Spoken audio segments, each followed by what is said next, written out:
ঈদ যখন চলে আসে, সমাজের যারা যুবকরা যারা শহর থেকে নতুন নতুন আসে অথবা তারা গ্রামকে আপগ্রেড করতে চায়, তারা গান বাজনায় লিপ্ত হয়, তারা হারামে লিপ্ত হয়। আসলে দুঃখজনক বিষয়, শহরের কালচারটাকে তারা গ্রামে আনতেছে। মুসলমান সংস্কৃতিতে এমন কিছু সংস্কৃতি, পশ্চিমা সংস্কৃতি বা হিন্দুত্ববাদী সংস্কৃতি ঢুকে গেছে, যে ফলে আমরা কিন্তু এরকমটা করতেছি। ফুটবল টুর্নামেন্ট হচ্ছে এবং ক্রিকেট টুর্নামেন্ট হচ্ছে, যেগুলোতে ওপেনলি জুয়া চলছে। অথচ জুয়াকে সম্পূর্ণরূপে রাসূল কি হারাম বলেছেন, ইসলাম হারাম করেছেন। গার্ডিয়ান মহলকে একটু সতর্ক হতে হবে। বর্তমান সময়ে জেনাটাই আসলে সহজ, বিয়েটা খুবই কঠিন। এটা দুঃখজনক বিষয়। আসসালামু আলাইকুম প্রিয় ভাই, কেমন আছেন? জি আলহামদুলিল্লাহ। তো আমরা এখন কিন্তু সমাজে দেখতে পাচ্ছি যে ঈদ যখন চলে আসে, ঈদ যখনই আসে আমরা কিন্তু দেখতে পাই যে আমাদের সমাজের যারা যুবকরা যারা শহর থেকে নতুন নতুন আসে অথবা তারা গ্রামকে আপগ্রেড করতে চায়, তারা গান বাজনায় লিপ্ত হয়, তারা হারামে লিপ্ত হয়। বিশেষ করে এই ঈদ আসলে আমাদের গ্রামের যেই ভদ্র ছেলেগুলো আছে তারাও কিন্তু এই হারাম এবং এই অশ্লীল কাজে কিন্তু তারা লিপ্ত হয়ে যায়। এই বিষয়ে কি বলবেন? ইসলাম এই বিষয়টাকে কিভাবে দেখে? জি আলহামদুলিল্লাহ, আপনি অত্যন্ত চমৎকার একটি প্রশ্ন করেছেন এবং এটা আসলে দুঃখজনক বিষয় যে আমরা লক্ষ্য করছি যে আমাদের গ্রাম অঞ্চলে সাধারণত একটু মানুষ ধার্মিক হয়ে থাকে। তবে যেহেতু আমরা শহরে দীর্ঘদিন ছিলাম বা লেখাপড়ার সুযোগ হয়েছে আলহামদুলিল্লাহ, তো আমরা সেই শহরের পরিবেশটাও আমাদের কাছে আমরা দেখেছি যে আসলে শহরের পরিবেশটা একটু আলাদা টাইপের হয়ে থাকে।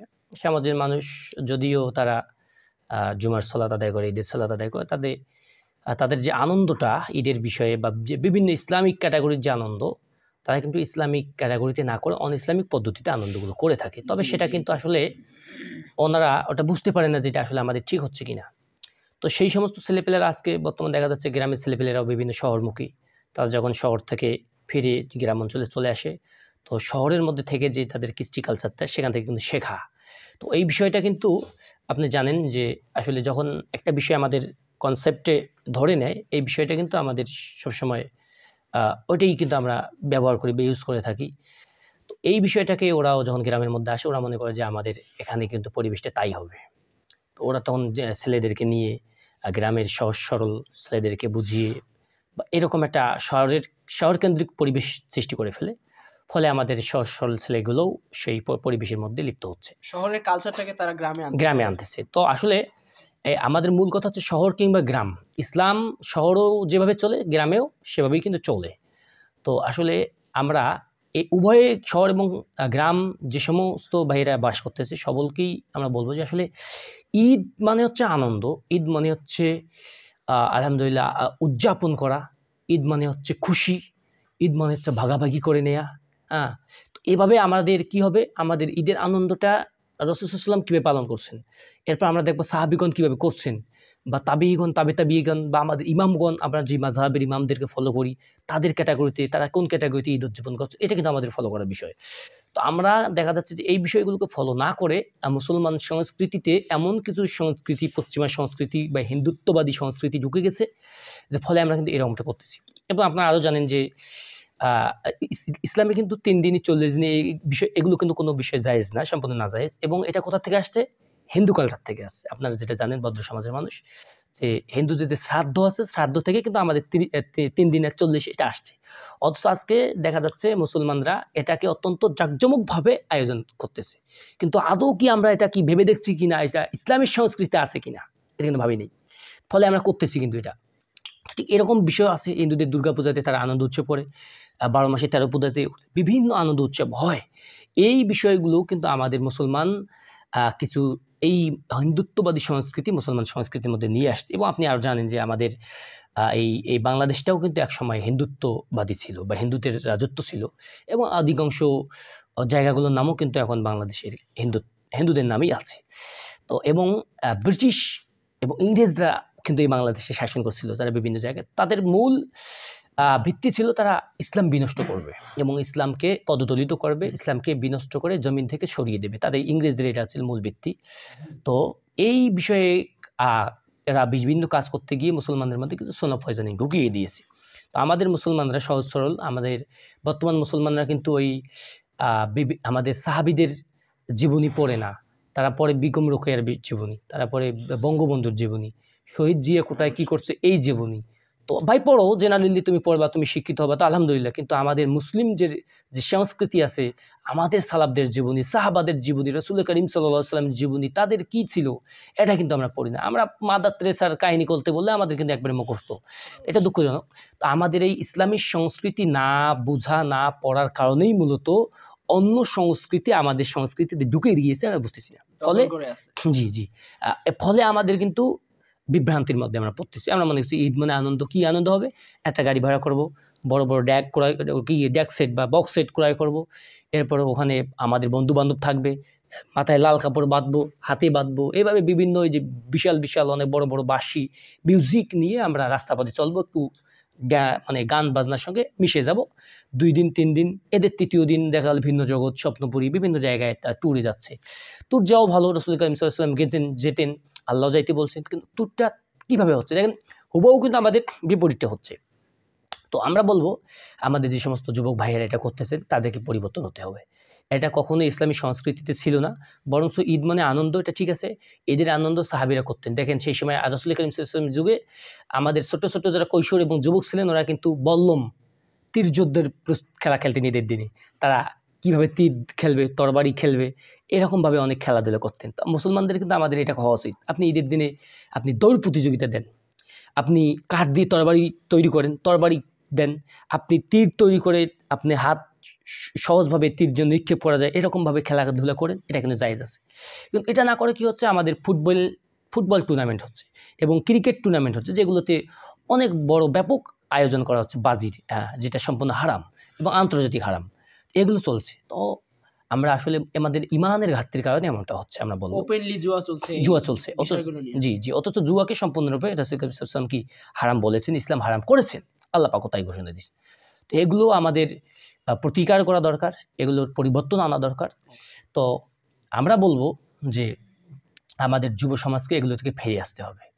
আর এ বিষয়ে ইসলামী যে সংস্কৃতি আছে, ঈদ আনন্দ করবে মুসলমান।